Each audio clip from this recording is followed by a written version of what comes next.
I'll put What am I arrested for? Huh? What am I arrested for? I'll explain it here in a minute, all right? This is 61-year-old Sam Brammer, whose seemingly ordinary breakup turned into one of the most shocking and disturbing cases imaginable. Eileen Gowan, who vanished without a trace, made her ex-boyfriend Sam a prime suspect for the cop, as he was the last one to be seen with her. However, due to lack of evidence, they had to let him go. But his erratic behavior, which included fleeing from cops to desperate attempts of destroying evidence, set off a series of red flags. Then came one fateful 911 call. So we were driving down the road to go shooting or whatever, and there is a dead body on the side of the road. The story begins on February 13th, 2023, when Eileen had to head over to her friend Mike Brockman after she had broken up with her longtime boyfriend Sam. However, Eileen was never seen after leaving her workplace. The next day, her daughter reported her missing. Police launched an investigation and called up Mike for an interview, as he was the last known person to have seen her. So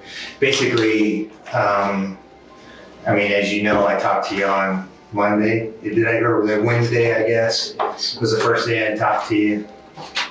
I had received information from some of the family that you and Eileen were possibly in a relationship, or kind of sort of, she may have lived with you for a few days or a week or so, but if you could just kind of go before Monday, just kind of tell us how you guys know each other, how she ended up out there at your place, that kind of thing, and then we'll kind of move from there. She was a waitress at Sugar's, and I knew her from in there, and I talked to her before and stuff like that. Mm-hmm. And then she told me, I don't know, it was like on a Tuesday or Wednesday night, that she got kicked out and she needed a place to stay. I said, well, you can stay at my place for a couple of days. Officers suspected a love triangle and a possible crime fueled by jealousy. Eileen had moved in with Mike just a week after ending things with Sam, making both men key figures in the investigation. I think it was Friday. She called me and she said, I won't be coming back. She says, we're getting back together, her and her boyfriend. Mm-hmm. And all I know is his first name's Sam. I don't know anything else about him. Okay. And so I didn't see her. And then she called me crying on that Saturday night, and she said, oh, we got into it, can I come out for a day? I said, you can come back out, but you gotta be gone Monday, because I can't have this, I'm single, I don't want anything like this going on. Mike, on the other hand, told the officers that he never had any relationship with Eileen and was only offering her a place to stay out of courtesy. Officers also let him share his whole story before they drew any conclusion. So I took her to work Monday morning. That'd been a week ago yesterday. Dropped her off at 5 a.m. And she was supposed to get off at, I don't know, she said 7 or 8. Her daughter was gonna pick her up. She's gonna go to her mom's and get her safe and take to her daughter's. And then she was supposed to come back to work at 2 o'clock in the afternoon. Well, then I get a phone call from the bar saying, hey, have you seen her? And I said, I haven't seen her, I haven't talked to her, nothing. Eileen's last text message was to her boss, claiming that she was heading over to see Mike. However, he now claimed that she never came and he kept waiting for her. Didn't get a hold of her. So I sent her a text message and I said, all your stuff that's bagged up is gonna be sitting behind the bar. You gotta get it, I want it out of here. I don't wanna mess with any more of this. And I never, since 5 o'clock that Monday morning, I'd never had any contact with her, phone, text, or anything. And then I didn't know anything till right before you called me that she'd come up missing. Well, the officers had also found out from some close family of Eileen that Mike had tried to assault her. Despite his claims of having no relationship and sleeping in separate rooms, it wasn't long before the police confronted him about it. Has anybody said anything to you that Eileen was saying anything about you? Have you heard anything about her making any statements about you and your behavior while she lived or was staying with you out there? No. So you haven't heard that she may have made a statement that you possibly assaulted her while she was out there? No. Okay. That statement was made to a couple people that you supposedly laid down on her bed with her and spooned her from behind. Is that? No. Can you tell me, is that any of that accurate? Any No. of those statements? I would not do that because, like I said, she was a loose cannon. As one can expect, Mike denied any claims of assaulting Eileen, and that concluded the interrogation. I guess here's the deal. You're a grown man, she's a grown woman. You know, if there was any type of whatever contact between you that was consensual, there's absolutely nothing wrong with that. I mean, she was crying that first night she come out and I hugged her. Okay. But there was no relationship, no asking for it or anything.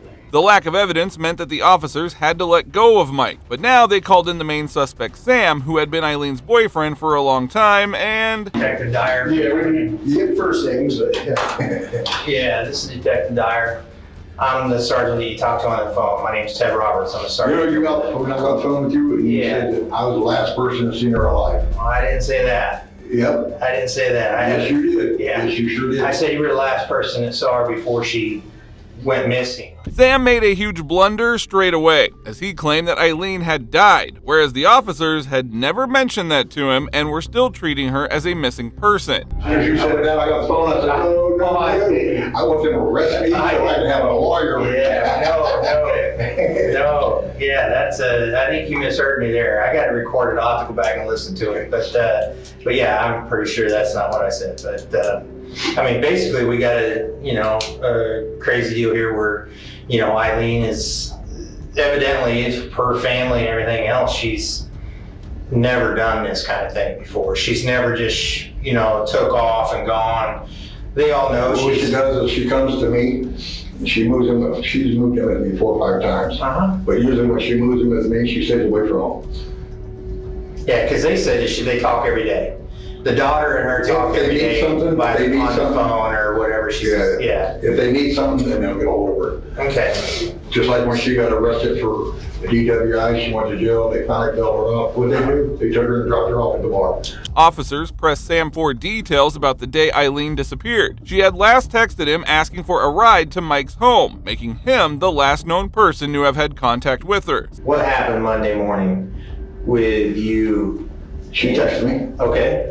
And wanted to know if I would come and get her, because one of her friends supposedly was supposed to come and get her, and supposedly they ran out of gas. So Did she tell you the friend's name or? Okay. So I got there, and I said, I'll be there in a minute. She goes, don't come inside. I don't want Megan to know that we're back, or you're with me. I said, okay. And I pulled up, she gets in the truck. We take off, run out to this, supposedly the one that tried to do something with her, and dropped her off there. Then I left, and then wasn't too long after that is when she called me, lay down, take a nap. That's when she texted me, wanted to know if I could talk to Emmy about letting her move back in, because this guy, now that's true. When? That night. The night before Monday? The night before Monday, yeah. Okay. And I don't know if that was true or not. I don't know if she was just saying that to get me to take her back or what. I don't know. Sam also talked about the sexual assault and went on to show the officers a message from Eileen where she clearly mentions that Mike had raped her. But still, the interrogation was far from over. She says, please talk to Emmy, see if I can come back home. He me last night. Sam, I love you. I promise I'll quit drinking. Please give me another chance. Then she says, I'm hanging out with her. And this was at 1:22. What's it say? And it says here, I'm hanging out with a friend. I will get a hold of you later. I'm not going to work. I'm not going back to work. Back at 2, right? I think 2 or 3. Yeah, okay. I can't remember. Okay. You said you dropped her off in front of Mike's house. Yeah. And you watched her walk into the... All she did was she got out and she walked in front of the truck. And she walked in front of the truck. I went up, turned around, and that's when I left. Okay, so you didn't see her get into the house, anything like that? So if she had walked away from there, I mean, that's quite a ways away from your apartment complex. I wonder how she would have gotten to you. A portrait some friend was supposed to come and pick her up. Sam claimed that he took Eileen from her workplace to Mike's house where he dropped her off and returned home. Soon the officers let him go and went away to check the CCTV footage from across the city to determine what had actually happened. After a detailed look at different CCTVs of the city, the officers developed a timeline. Sam took Eileen to her mother's house where she had been seen collecting her belongings. Later, they went to an apartment complex where Eileen wanted to purchase an apartment, but the building was closed. After that, Sam disappeared from CCTV and his car was never seen near Mike's house. Instead, he was spotted at a Burger King and consistently drove in the opposite direction from his residence. Later, he was seen circling these same roads before heading home an hour later. But this time, there was a key difference. Eileen was no longer in the front seat. After reviewing the CCTV footage, officers called Sam back in for interrogation, this time confronting him with more direct questions. The other day when we were in here, you told me that you got a phone call from her and you went to pick her up from work. So if you could do me a favor and just kind of go through that timeline again. We know that it was somewhere right around at 8:30. So if you can just kind of go through that timeline again as far as... I'm not too sure on the time. Okay. But anyway, she texted me that morning, and I didn't text her back. I called her, and she wanted to know if I would come and get her, because some girl was supposed to pick her up, and she ran out of gas. So I went and picked her up, and she got in the truck. I left, and she wanted to talk to me about helping her get in the apartment. She wanted to stop at her mom's house. I stopped at her mom's house, and she was in there for, I don't know, 5 or 10 minutes. She come out of there, got back in, and then we was going back down Broadway, just talking some more. And she promised me, she wanted me to drop her back off at his house. But she made me to promise I wouldn't do nothing to him, and I told her I promised. As a matter of fact, when we get there, you just get out, you walk in front of the truck, I'll turn around and I'll leave. And she says, okay. Okay, so you went up there, you dropped her off, then what'd you do? And as soon as I pulled up, and she didn't want me to go in the driveway in case he was there. Okay. And she got out of the truck. When she got out of the truck, she walked in front of the truck, and that's when I went straight, turned around, and came back. Okay. Sam stuck to his story, insisting that he dropped Eileen off at Mike's house, but this time officers had solid evidence. They confronted him with the CCTV footage that told a completely different story. So you said after you dropped her off, out there off of Highway 191 at that residence, you headed back to your apartment. We checked some of our cameras, okay, and we have a camera at 36th and Broadway, and we have your truck going westbound at 9:28 a.m. going to Omaha. Okay, when you pass 36th and Broadway heading west. So you didn't go home, you went over to Omaha, it looks like. Do you remember what you did or who you I saw? don't remember going to Omaha. Where'd you go? I told you I went straight home. I don't remember going to Omaha. Well, the camera doesn't lie. It's your truck and it's your license plate number. Right. Okay, 1 hour later. I don't remember going to Omaha. Where'd you go? I went straight home. Despite the officers' compelling evidence, Sam refused to change his story. With no concrete proof of Eileen's whereabouts, they had to let him go. But just days later, Sam got into trouble again. One night, he messaged his granddaughter, Emily, saying that he planned to harm himself to reunite him with his deceased grandmother. Shocked by this, Emily called 911, and shortly after, an officer soon found a drunk Sam outside of a bar. Hi, sir. How are you? Pretty good. Is this your vehicle? Yes. Hey, can I talk to you real quick? Yeah.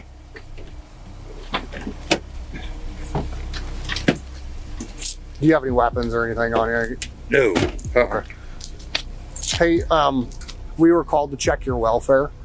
Okay, I think you talked to your granddaughter earlier, and she was concerned about you, some of the statements that you made to her. I'm here for you, man. Tell me what's going on. Why are you feeling the way you're feeling? My girlfriend, it was like a week ago, me and her broke up. She moved in with a guy, and apparently he raped her. What's his name? The only thing I know, he goes by Mike. Me and her broke up. She didn't have a place to go. She moved in with him. She told me Friday that he tried to mess with her. So I called my son and see if she can move back in, because he kicked us out. So I called my son and see if she can move back in with her. And then I went to his house, got her stuff, took her to my son's. And then the next morning we went to work, and then she went right back to him. So Sam's mental state was clearly deteriorating after the past week's event. Whether due to his own actions or something else, the pressure was weighing on him, and that is when the officer stepped in with some advice. I would like for you to talk to somebody tonight. I would like for you to talk to a medical professional. Okay, I don't want to have to drag you up to the hospital, but I most certainly will. I think based off of what the granddaughter has told us tonight and kind of the... Oh, she call you? Yeah. Oh, shit. Yeah. Yeah, so... She was crying when we went and talked to her. I mean, she's... Oh, really? Extremely, yes. She was very emotional. Her best friend and aunt are currently at the apartment because of what you said. Wow. Based off of what they have told me tonight, I'm going to give you one of two options. You can go up willingly and talk to a medical professional tonight. Okay. Or I can take you up there and you'll stay there for 72 hours. Okay? I can't have my granddaughter come No. get me? No. Shortly after, the officer took Sam to a psychiatric ward where he had to spend 48 hours under medical professionals and get some therapy. Meanwhile, officers interviewed Eileen's daughter, Nicole Shipper, to learn more about her mother's relationship with Sam.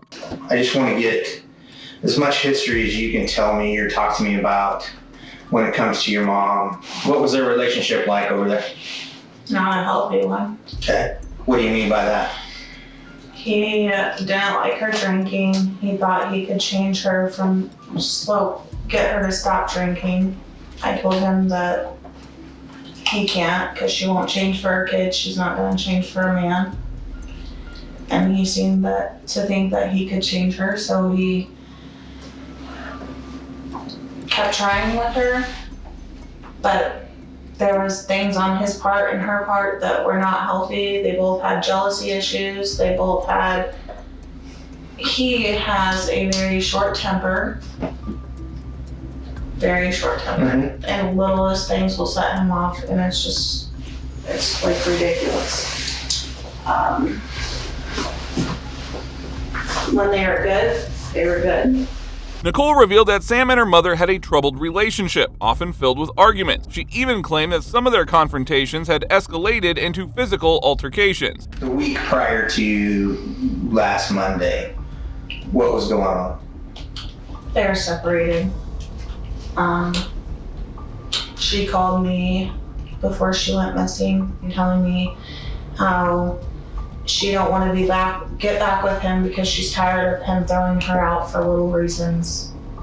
And she's sick of not being able to have a stable home because he just gets so mad at the smallest things and just kicks her out. After being released from the psychiatric ward, Sam went to Walmart to buy alcohol. As he left, an off-duty officer approached him with questions about Eileen. But instead of cooperating, Sam did the unthinkable. He jumped into his car and sped off, triggering a high-speed chase. Are you still on my head? Turning westbound on Steve.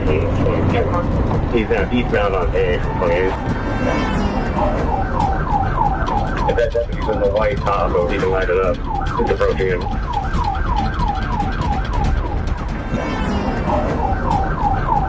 If that deputy's in the white Tahoe, he can light it up. It's approaching him. The chase went on for several minutes, with Sam recklessly hitting speeds of 100 miles per hour through crowded streets. With public safety at risk, officers had no choice but to call it off and let him go for now. Shut it down. Shut it down.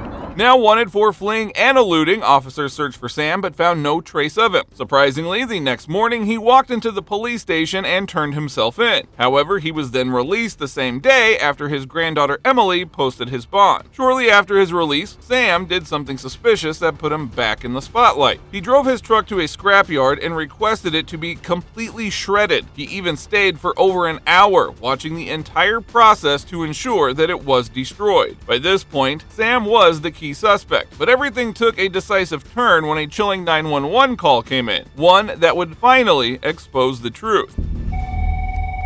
911, what's the address of your emergency? I don't really have an address. We're off the exit of Crete, Iowa, over by a public shooting area. What's going on? So we're driving down the road to go shooting or whatever, and there is a dead body on the side of the road. Male or female? It's female for sure. And just like that, the officers had found Eileen's dead body. As they went over to search the area, they couldn't identify the body, but the clothes matched with what Eileen had on last time. She was taken to the hospital for an autopsy, and with this crucial evidence, officers made one final move straight to Sam's apartment. Morning. We're looking for your grandfather. Is he here? Okay, just 1 second. Just go. Sam, right? He goes by Sam. Okay. Is there anybody else in there? No, just him. He's sleeping. Okay. Has he got any guns or anything like that?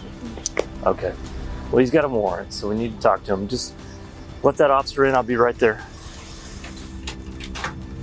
The autopsy report had revealed that poor Eileen had suffered 8 blunt force impacts to her head and a fractured tooth, but this did not cause her death. In fact, she was strangled by a zip tie. Ivan! Step out here. Show us your hand. No. No. Hey. Okay. What? Come here. You got a warrant for your arrest. I'll let you smoke that if you just no. Oh, you can smoke it. All right. All right. Get my shoes? Yeah, we'll get them. You're in a... Yeah. We'll get them. I'll Put put them on a wrist swap. Huh? Put them on a wrist swap. I'll explain it here in a minute. All right. Step second. Use of reports. What the fuck? Okay, Pot County will be able to call you in a little bit. Thank you.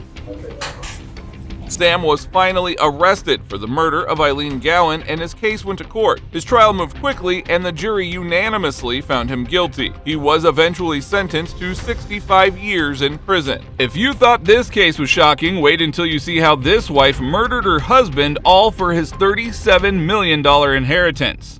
Hey, how you doing? Hi. Sorry. You thought it was Chad? Yeah. Who was Chad out here? Trying to kick in everybody's door. Who was he out here fighting? Busted in my light, and look at the garbage cans. Who was here? Who was he fighting with out here? My fiance. He went for a walk, cool down. Okay. Who's he that? punched him a couple times. Who's that? Who's your fiance? Steve. Steve. Riley. Steve Riley? Okay. What's your name? I'm Ina. Ina. Neuer. While the officers wanted to discuss the case in question, Ina seemed to have something else on her mind, and she kept steering the conversation towards that. He gets his inheritance this afternoon. That's why we're moving. We're going to pay all our bills off that we need to pay off. Do you guys want to press any charges against Chad? I'll ask him when he gets here. Are you asking your fiance? Yeah. Okay. He went to cool down because Chad really... Who started the fight, Chad? Who started the fight, Chad or your fiance? Chad. Chad did? Like I said, he has a really important appointment with his lawyer today at 2 o'clock. Is his head okay, you think, or is he wandering around bleeding somewhere? I don't. Okay. He just wandered off. Said, I gotta cool down, I'll be back. Just a few months ago, Steve got a call claiming that his uncle in Ireland had just left him a $30 million inheritance. He was awaiting an attorney who was about to come from Ireland to discuss the inheritance and give him his money. But things were not as simple as they seemed. Yeah, he's been trying to get that truck ready for his son in Texas. He's in the Army National Guard in the garage. I'm gonna tow it down to him. So we're gonna tow it down to him. And then take a long vacation. He'll probably put it in his report when he goes in to pay all his fines off. And stuff. I've only been putting $5 on there a month. So, I mean, that's all I could afford. Yeah. He's I coming couldn't in even tomorrow buy to do food, that, huh? or what? He's coming in tomorrow to do that, or what? Today. Okay. His lawyer gets here today at 2 to sign the paperwork for his money. Okay. And then he's gonna go pay that. Ina continued to discuss how they were planning a long vacation and would pay off all of their debt once the money arrived. If you want to step back inside, and then if Steve shows back up, we're going to try to look for him to get his side of the story as well. But if Steve shows back up, if you just want to give us a call or have him give us a call, we'll talk to him then, okay? Yeah, he's gonna stop by anyways, like I said. Sounds good. I've only been able to put like $5 on his fines, but at least it was something. Okay, sounds good. We're gonna pay it all off, all at once. Perfect, thank you.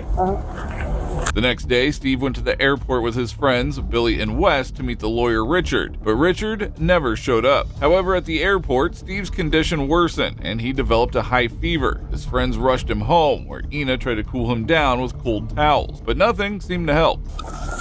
Hello? Yeah.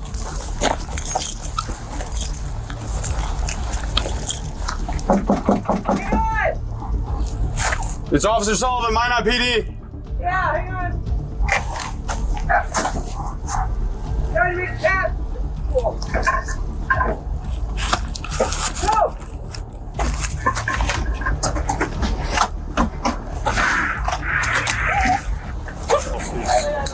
Not responding.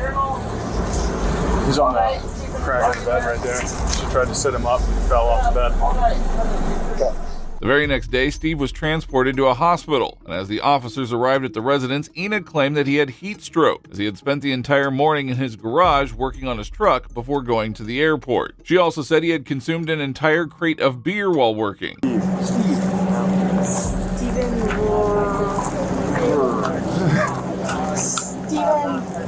Riley.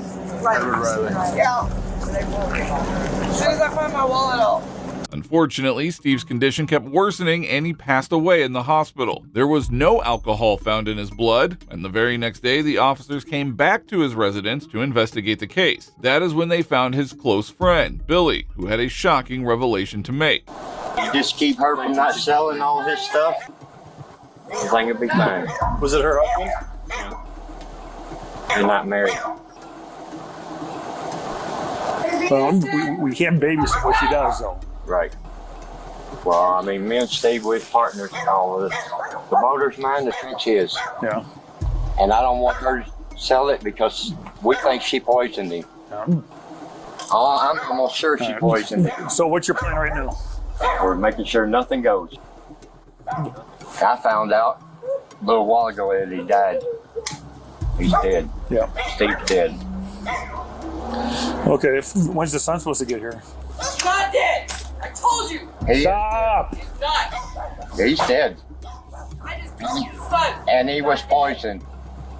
Billy was also working with Steve on the truck that morning, and he also testified that he never drank any alcohol as he was anticipating meeting the lawyer. And he was poisoned. So when's the son supposed to get here? And then we're supposed to go up to the airport and meet this guy because he's supposed to get quite a bit of money. Yeah. So we went there, back. We had to help him out of the car, had to help him in the house. Well, his old landlord, Wes, he's mounted radar base. He come and helped me get him in there. Okay. Billy made a huge statement claiming that Ina had poisoned Steve. It turns out he had some crucial evidence to support his claim. He's not happy. She was supposed to call the ambulance. She never called the ambulance. All right. Wes went, he's at the clinic. He went to Ever Clinic yesterday. He wasn't around. Went to the hospital. He wasn't there. He come back up here, knocked on the door. She wouldn't answer. And he hopped through the door. He said, he's not at none of them places. Well, as soon as he left, and he got almost by Walmart, she called the ambulance. Took him to the hospital. How long ago was this? Yesterday. So where did he die? They shipped him to. No, I mean, where was he at when the ambulance picked him up? Right here. According to Billy, he and Wes had to come to Steve's house multiple times, but could not meet him, as Ina would lie to them, claiming that he had gone to the clinic or the hospital. In reality, Steve never left the house. He stayed inside, growing sicker by the day. She hasn't been notified yet? What? She hasn't been notified yet? Who? I don't know. I think that's what dispatch was saying. That she hasn't? Yeah. Oh. Okay. He is.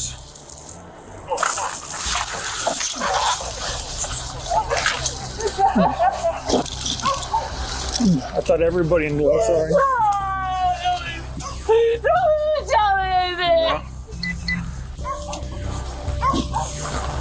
Oh my God! I guess the son is on his way here. Okay. Apparently his son is on the way here. So. His son better put him on. Yeah. Do you know the son? Do you know the son? Yeah? You what? I haven't seen him since he was 5. Oh, wow, okay. All right. Well, we're going to go. You guys just leave each other alone. Everything will be fine. Okay? Well, now that is a terrible act right there by Ina, as she went from uncontrollable sobbing to a blank, emotionless stare when she heard that Steve's son was coming. Soon after, more of Steve's friends came forward, revealing that Ina had previously talked about poisoning him with antifreeze. Shockingly, doctors confirmed that Steve had consumed a fatal amount of it. This is property that Steve was buying after his inheritance got here. Oh, okay. I'm going to... I think he left it to his son, but I had to Google where to go to get his inheritance switched over to the people he left it to. I don't know. Okay. Who actually was the owner of this truck? Steve. Okay. Yeah, it's in his name. It's in his name? Yeah, the title's coming. Yeah, we were gonna get all his fines paid off, get both of our license, get some new cars. Okay. Go to Ireland, get married, stay in his family castle or whatever. That's what he wanted to do. Wow. At this point, the officers had initiated a full homicide investigation, and things were not looking good for Ina, who was still talking about Steve's inheritance. The day he was supposed to meet his lawyer at the airport, apparently I thought it was heat stroke, and he said it was heat stroke. That was the last day I talked to him. Okay. But the last thing he said was get a restraining order against Wes and the property, and make sure you don't get paid. That change it over, and that was right about his friends. Because when I left him a while back, like a year ago, I told him, you gotta go with me. Your friends are gonna kill you. You gotta leave them. Although she and Steve were never married, she considered herself his common-law wife and planned on splitting his inheritance with his son. I don't care if you're here, but get a real job and don't ever talk to them again, because they will kill you. Apparently he was poisoned. All right. And I don't know how to get a hold of the guy in London with his inheritance. He should be here in town. I don't understand, so why he never showed up at the airport. So trying to figure out why. A lot going on. All right. Well, if he comes back, just give us a call. Shortly after, the officers invited Steve's friend Wes and his son for an interrogation, and that is when they revealed some more shocking facts. In the paperwork. he needed to sign, yeah. Okay. And, I said, well, I have to? And he said, no, we're not married, he says. And I didn't think they were, because that's what he always said. But, did he ever mention how much money he was getting? Did he say amount? Yeah, huge amount. 20 what? Well, he said the original was like 21 or 27 million.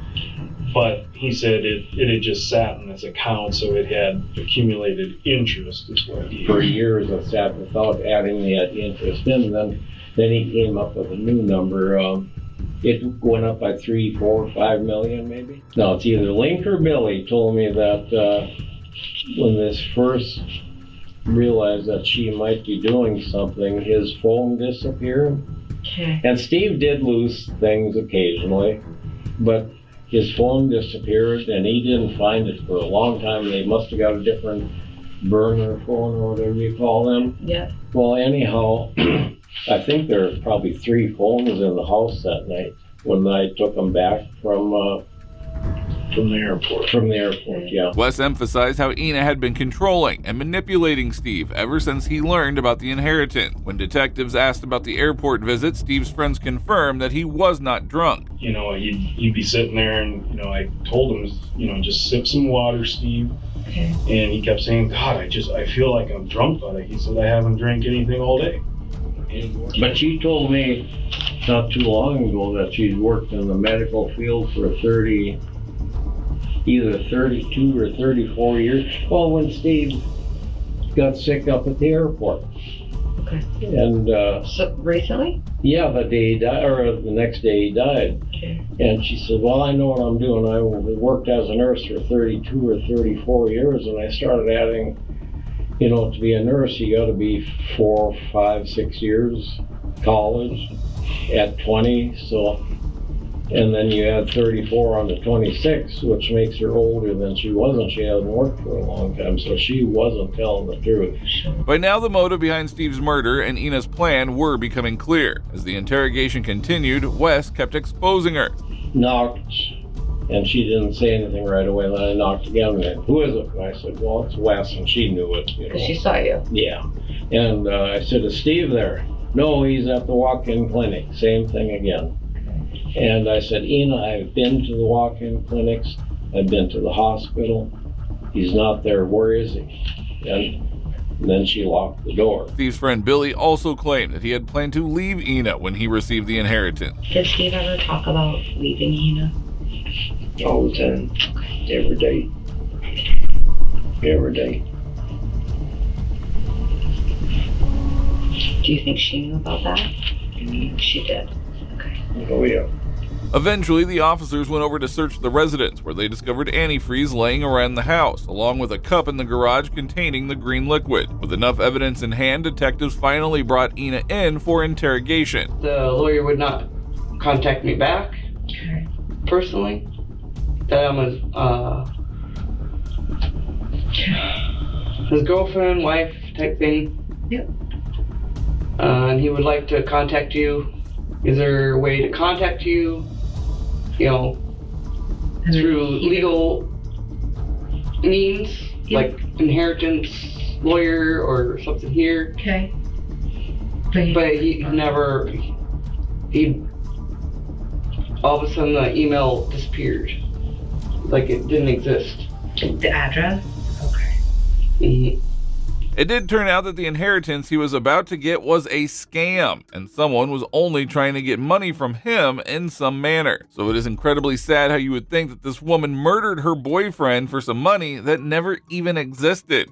So it was foreign, the uncle's foreign and the money is in a foreign account. Yeah. And so how was he going to get the money? What was the plan? Well, the lawyer guy wanted to give him to get a bank account. The lawyer originally. Okay, so he wanted so he could just deposit it into his bank account. Okay. It couldn't be nobody else's bank account. Sure. According to the lawyer. Okay.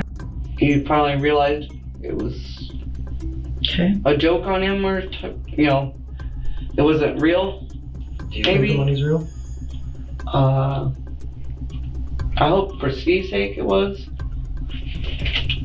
but it was too fishy for me. Ina claimed that Steve intentionally drank antifreeze after realizing he had been scammed. And if this wasn't enough, she continued to spread more lies about him. Did Steve ever say when he got the money that he was going to leave? He was going to go anywhere? He was going to leave you? He was going to give you some money and be done? Anything like that? He was off and on, yeah, when we got into fights. Okay. Yeah. Was he going to make sure you got money? No. Okay.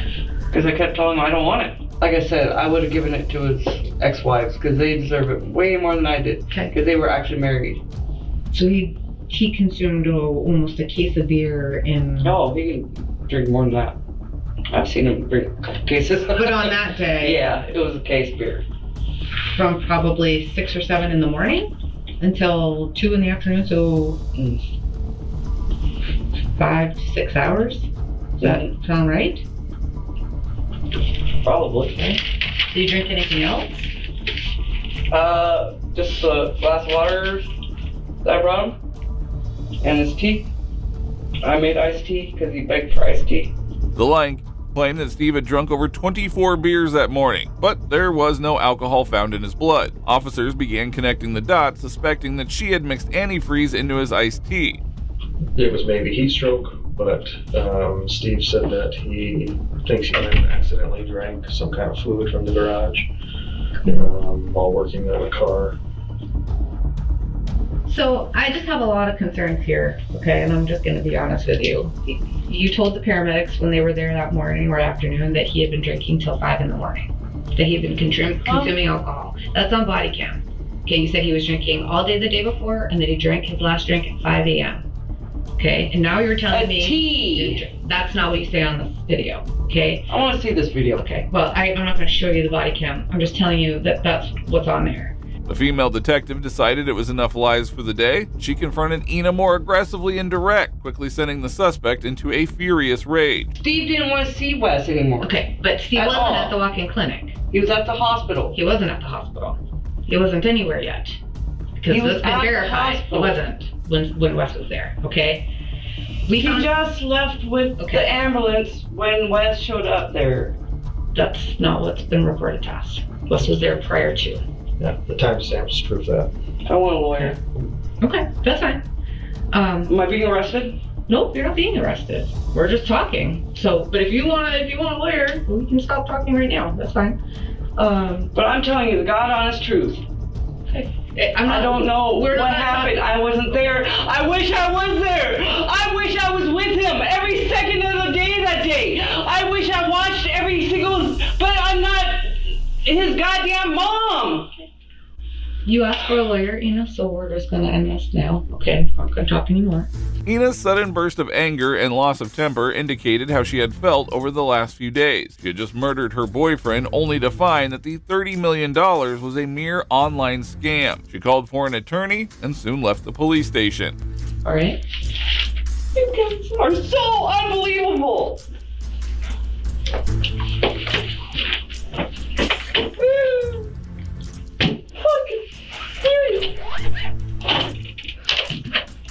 However, this interrogation was enough to prove the truth, and she was charged with the murder of Steve Riley, and the officers went to arrest her. Please lock up my house. Yeah, we'll lock up the house for you. I'll give you the keys. But we'll lock the house up for you. Is there anything you need? Yes. Why me? So right.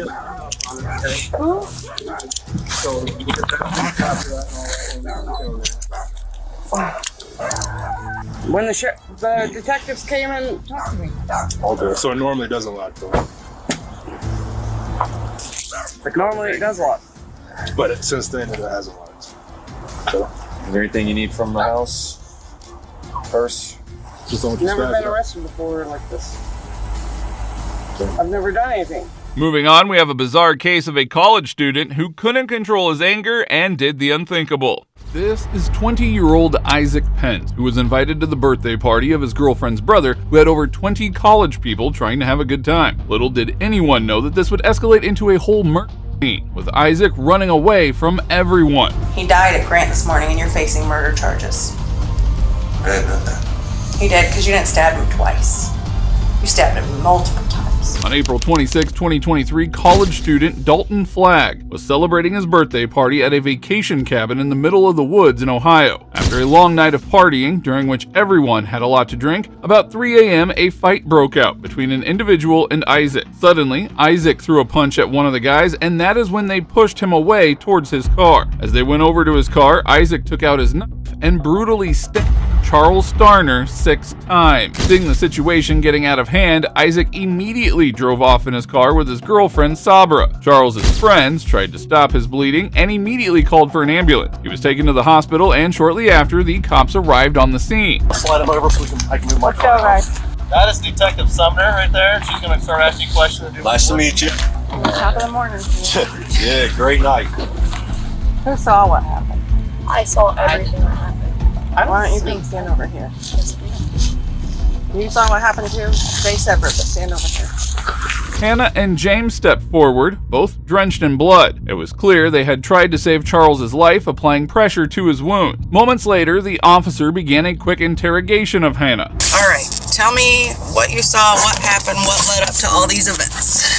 So I had been inside the house. Once you go in and you go to the right, there's like the whole kitchen, family room, blah, blah, blah, blah, blah. Well, there's this one kid the whole party that, because he knew I had a background in EMS, was calling me firefighter. And so I showed him some pictures from like different like fires I'd been on. And then somebody got mad at him the kid that's covered in blood, Jimmy and I were kind of standing off to the side, and I told him, I was like, I don't like this. It's like, I mean, everybody's trying to tear it up and stuff. Like, they were still wrestling. They got out into this main corridor right here in front of the door, but I was still sitting, like, at the kitchen table. So, I could kind of hear what was going on, but once again, I didn't want to get in line of fire. Hannah explained that she had tried to stay out of the fight once she became aware of it. However, what she revealed next was nothing short of shocking. Jimmy, the kid that's covered in blood, was trying to separate them. And I think what happened is he pulled over to a center console, pulled a knife out, and when he did, he went straight for the neck. That's how he got the neck wound. For his back again, and he got him again in the back. I want to say it was like 4 or 5 stab wounds. But I mean, he did, like, I mean, it was very fast, very vigorously. It just, I trust my gut feeling, and tonight was just not right, and that was terrifying.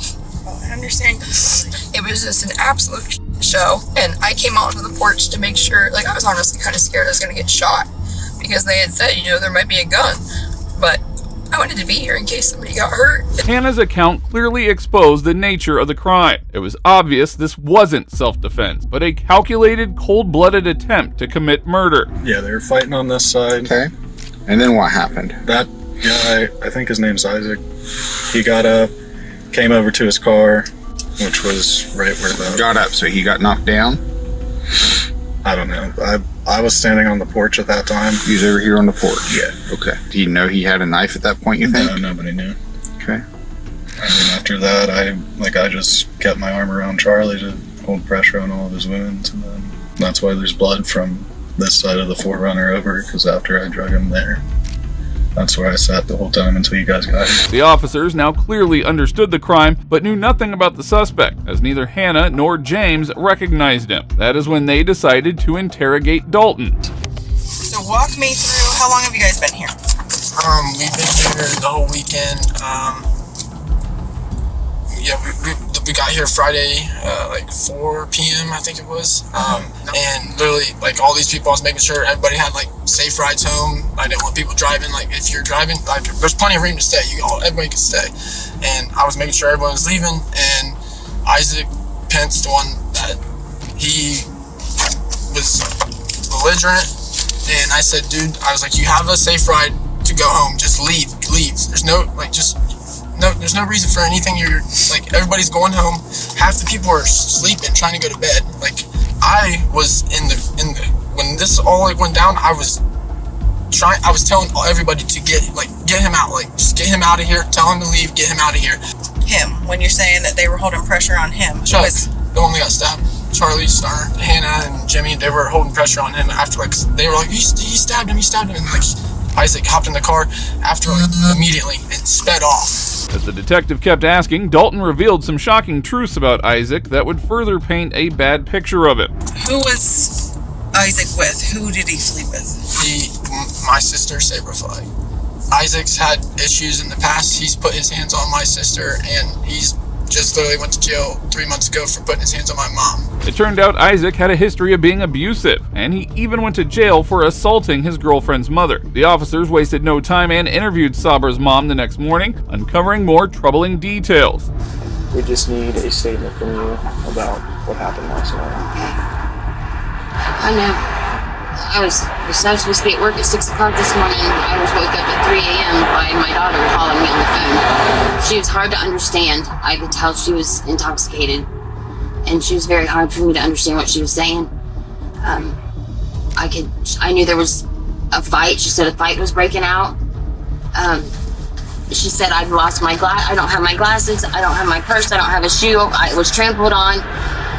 Dalton and Isaac. Dalton is my son. Isaac is not been bad blood, but Isaac's not treated Saber very well. We had a court case not too long ago where he threw me across the room. So Dalton's just protective of his sister, worried for her safety, really.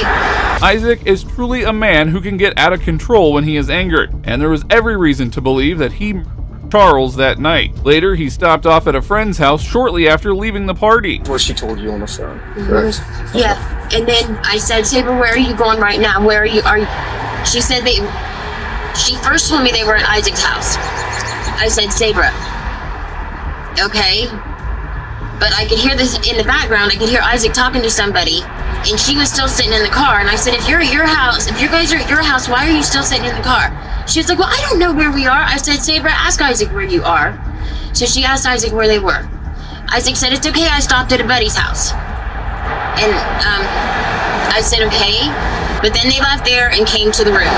They were in my room, maybe 20 minutes, and I told Isaac he needed to leave. Isaac and Sabra spent the night in her mother's room, but they were once again on the run. However, Hannah and James arrived at the police station with crucial evidence that would mark the end of the dangerous killer. And I captured the entire stabbing. I captured Sabra, the female that was in the passenger seat. You can see her reach into the back seat with her flashlight on her phone on.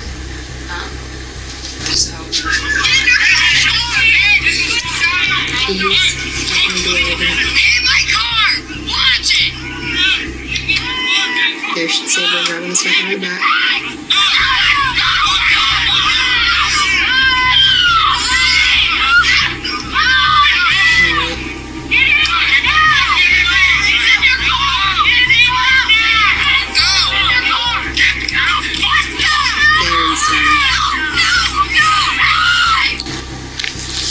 And then that's him dragging him away. Honestly, if you put the brightness on the video up, we might be able to see a little bit better. He's the one standing up there. That's his arm yelling, telling him. Then he's stabbing right there. And that's Jimmy grabbing him and pulling him back. The officers reviewed the devastating footage and now had ample reason to arrest Isaac and Sabra. When they visited Isaac's friend's house, they discovered the knife was used in the attack. Isaac had tried to hide the weapon, but it was too late. Who do you live there with? My mom, my stepdad. Okay. I got a little brother, a little sister. Okay. And then Sabra and my 2 kids. Okay. And who's Sabra? My fiance. Okay. All right. And how old are your children? One is 1, and one is 4 months. Okay. So whose birthday was it? It was her brother's birthday. Me and her brother never got along. Okay. I was sitting there the whole time, and it's like, I know this is a bad idea, but I want to make her happy. So I was like, I will try to put my pride aside. Let's go ahead and go. Okay. We were there. Everything was good. He was caught. He was soon called into the police station for his first interrogation. It turns out Isaac was the father of 2 kids, but as the cops went over to search his home, they were disgusted to find out its condition. It had a pungent smell of urine, and everything was a complete mess. It was obvious that the poor kids were living in complete disarray. But we were all standing right here in the hallway, and someone ended up pushing me. So I pushed him back. Well, Dalton thought that I pushed his girlfriend Ariza. And so he got all pissed off. That's when everyone tried to jump me. Just tossed me to the side. I got in my car. I was telling Saber, I was like, hey, if you want to go, then we're going.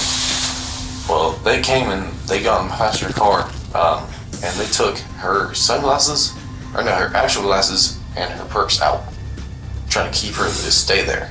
Well, then this one comes up to my car door, came up and he was kicking my car. Once they started sitting there trying to bust the glass to get to me, that's when I put out a knife. I was like, hey, you need to back up. And they didn't want to. No, they ended up opening my car door. What car door? My driver's side car door. They did? Yeah. Like, this is not going down right here. Okay. And they didn't want to listen. So I was like, listen. Just start poking out a little bit. Like, I didn't try to do it to physically hurt anybody really bad, but I did it just to poke, hey, I have a knife, calm down. Isaac admitted to using the knife, but tried to claim that it was an act of self-defense. Little did he know the cops had already seen the full footage, and this interrogation was just a setup for the ultimate showdown. They wouldn't stop. They just kept going. So I tried to stab the one guy in the arm just so they would go. Well, as soon as I stabbed him in the arm, they left. So you stabbed the guy in the arm one time? I think it was twice. Twice?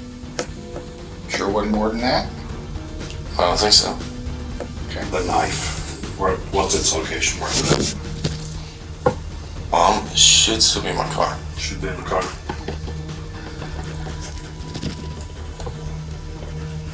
So, if I didn't drop it after. Gotcha. So it's either in the car or it's at their house. Gotcha. Isaac was caught shamelessly lying about everything the cops asked him, but they were able to get something out of him. Next, it was Sabra's turn, and she faced a much tougher line of questioning. All of a sudden, I hear this big, arguing, and I was like, oh my gosh, please tell me it's not with Isaac. I go out, and I hear, a bunch of different stories. Isaac and a few other people are saying that he accidentally pushed Horizon, which is my brother's girlfriend. Then my brother's sitting here saying he intentionally pushed her. I don't think he intentionally pushed her. He's not that type of person. He's not violent, especially with girls. Because his mom was abused by his dad, so he knows what it's like. Despite being abused by Isaac multiple times, Sabra lies to the officer that he's not violent. She's trying to save him from the officers, and this highlights an even bigger issue of trauma bonding. I'm trying to talk to Isaac to calm him down because I'm one of the only people that can calm him down. I'm like, okay, let's just, if anything, let's just go in your car, sit for a couple hours, and then we can go home. Then they followed us outside. It was 10 guys, all of my brother's friends, and this guy, I think his name is Clay, I don't want to be wrong. He goes, are you really starting problems again? And I think he might have thought maybe when I had my panic attack that Isaac was starting some sort of drama, but he pushed Isaac. Isaac went flying back into a car. I tried to intervene and just trying to get Isaac away because I didn't want to see my brother fight Isaac and any of that to happen. I didn't even know someone got stabbed until way after we left. And Isaac was like, I think I stabbed that dude. I think I stabbed him. I was like, oh my God. Isaac was like, you literally ran away. That's not what you should do. Sabra continued to defend her abusive boyfriend, unaware that the cops were not buying her lies. Soon they took a much more aggressive approach in their questioning. You can't think of anything else that you forgot to tell us or didn't mention? Not that I know of. So, mother to mother, you love your children, right? Yes, very much so. Okay, and you want to see your kids again someday, Yeah. right? Yeah. Because today, somebody's actions made it so a mother lost her son, a father lost his son, somebody lost their boyfriend, okay? Several friends lost another friend who bled out at the hands of someone that you care about, and you know something. I don't. You were there. Yeah, but I didn't know he got stabbed. I didn't know that until after we left. If you're trying to protect this man, you're going to go down as an accomplice for murder. I'm not, I promise. Once again, the detectives pressed her about Isaac's violent behavior, but shockingly, Sabra continued to deny that he had ever hit her. I'm going to tell you that I talked to his parents, and they said that he's an explosive, angry, violent drunk. He is, and he is. He's never been aggressive to me. He gets aggressive and he punches back windshield. He does stupid things when he's drunk. I'll be the first to admit that. Listen. He died. He's dead. He's gone. I know, and that breaks my heart. So,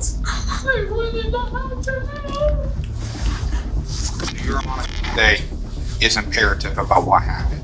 Your honesty today is the paramount of what we need done. Okay? Now listen to me. I've spoken to your mother on the phone. So did I. You know he's violent against women, correct? He's been violent before against women, correct? He was violent against your own mama. Talking about Isaac. Yes, he did push my mom. He did what? He pushed my mom. Pushed your mom? Because he went to court for it.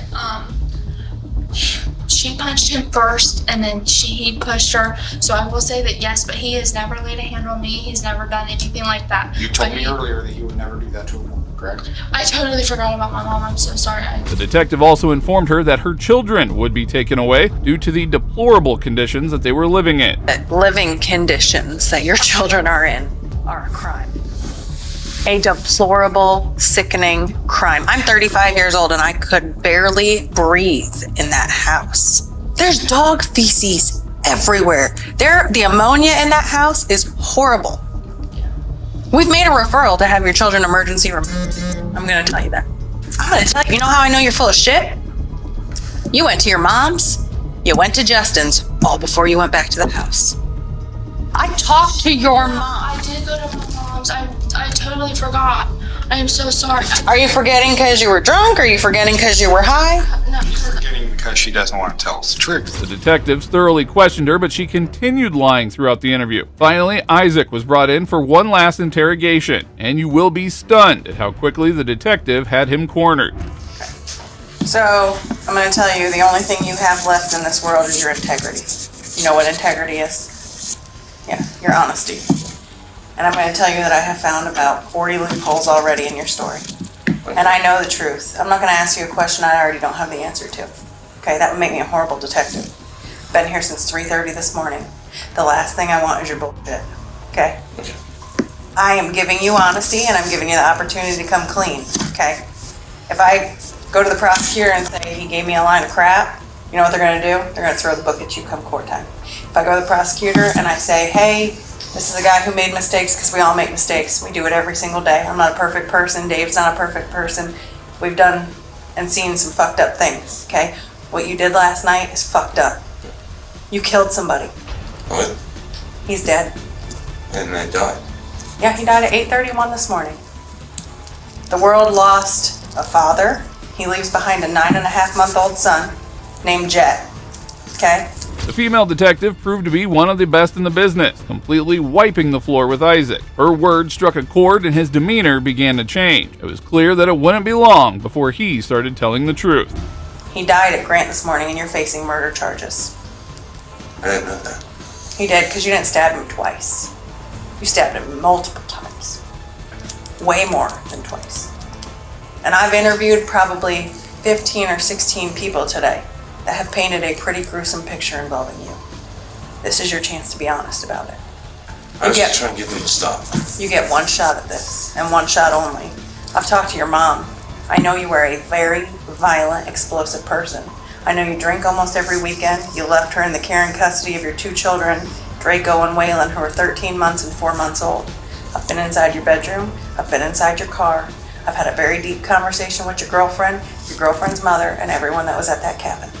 You get one shot at this with me, and that's it.